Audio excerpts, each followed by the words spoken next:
Қайырлы күн, мен Тоқтасына Сылай Ерболатқызы, Алматы қаласы нөмірі 177 жалпы білім беретін мектептің 11-ші Б сыныбында оқимын.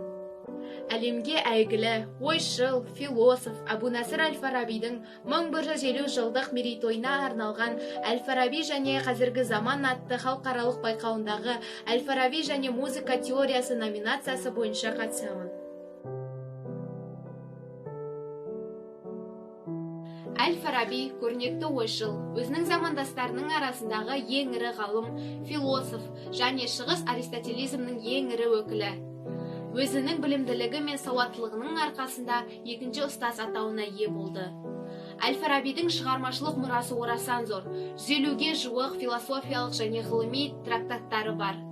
Әл-Фарабидің айналысқан салалары өте көп.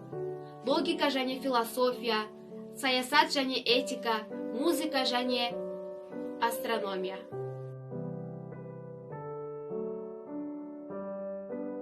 Әбу-Насыр әл-Фараби іргелі еңбектер жазып қалдырды. Музыканың теориясы мен тарихи жөніндегі зерттеулерінде әл-Фараби көптеген ойшылдардан асып түсті. Китап әл-Мусики әл-Кабир, яғни музыканың ұлы кітабы деп аталатын еңбегі әл-Фарабиді әлемге танытты. Сондай-ақ әл-Фарабиді дүние жүзінің барша ғалымдары Аристотельден кейінгі екінші ұстаз деп таныды. Әл-Фарабидің музыка жайындағы шығармалары: ырғақтардың жіктелу туралы кітап, қосымшалардың ырғақтарға қосылуы туралы кітап, музыка туралы кітап.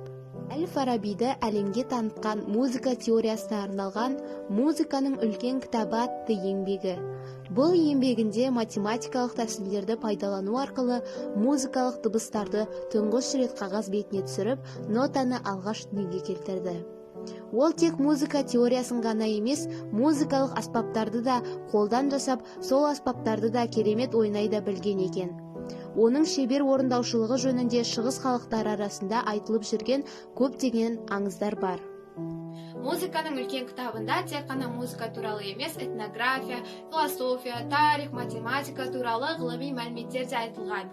Әл-Фарабидің музыка туралы кітабын 2008 жылы академик Нысанбаев ғылыми редакторлығымен Әл-Фараби және Сұлтан Бейбарыс қоғамдық қайырымдылық қорының президенті, көрнекті кәсіпкер Сапар Ысқақовтың қайырымдылық қорының алғаш рет араб тілінен қазақ тіліне Сандыбаевтың аударуымен жарыққа шықты. Музыканың үлкен кітабы 4 тараудан тұрады.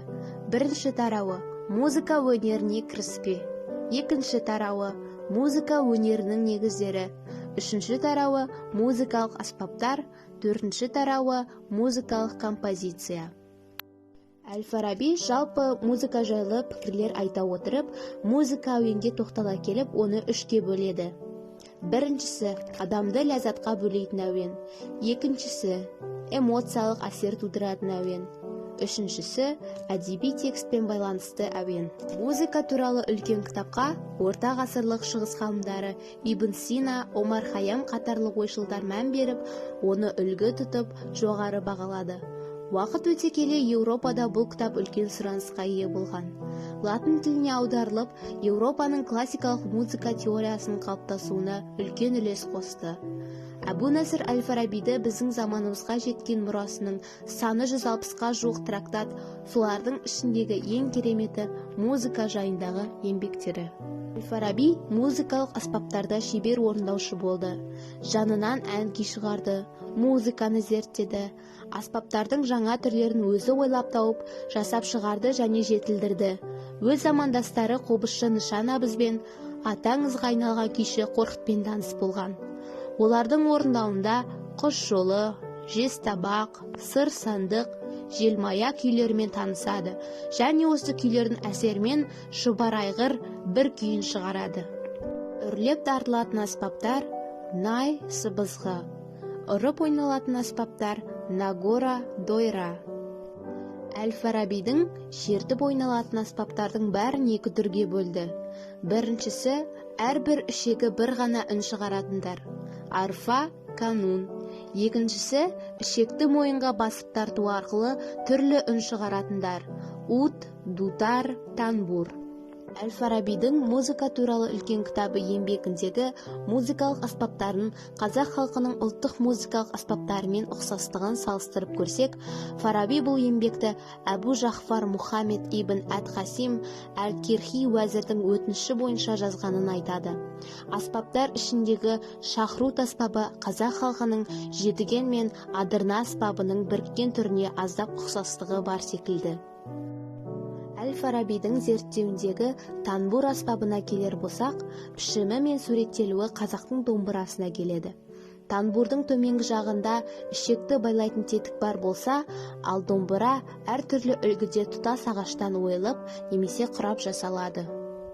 Рабап аспабын Әл-Фараби сирек қолданылатын бұрыннан танымал көбінесе екі шекті аспапты қазақ халқының қолқобызына ұқсаттырады. Фараби еңбегіндегі мизмар аспабы сырнай, сыбызғы аспап түрлерінің жалпы атауы.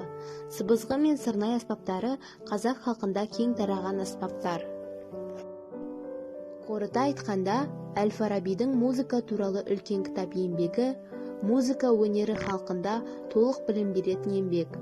Бұл кітаптан музыкалық өнердің практикалық және теориялық пайдалы білімдерді табамыз. Біздер үшін Әл-Фарабидің бұл еңбегі музыка саласы бойынша жасалған аса қымбат тарихи және мәдени мұра. Сондықтан да Әл-Фараби сынды тамаша да ерекше тұлға және оның әлемдік мәдениетке арналған мұрасы туралы әрқашанда айтып, оны зерттеу біз үшін ерекше.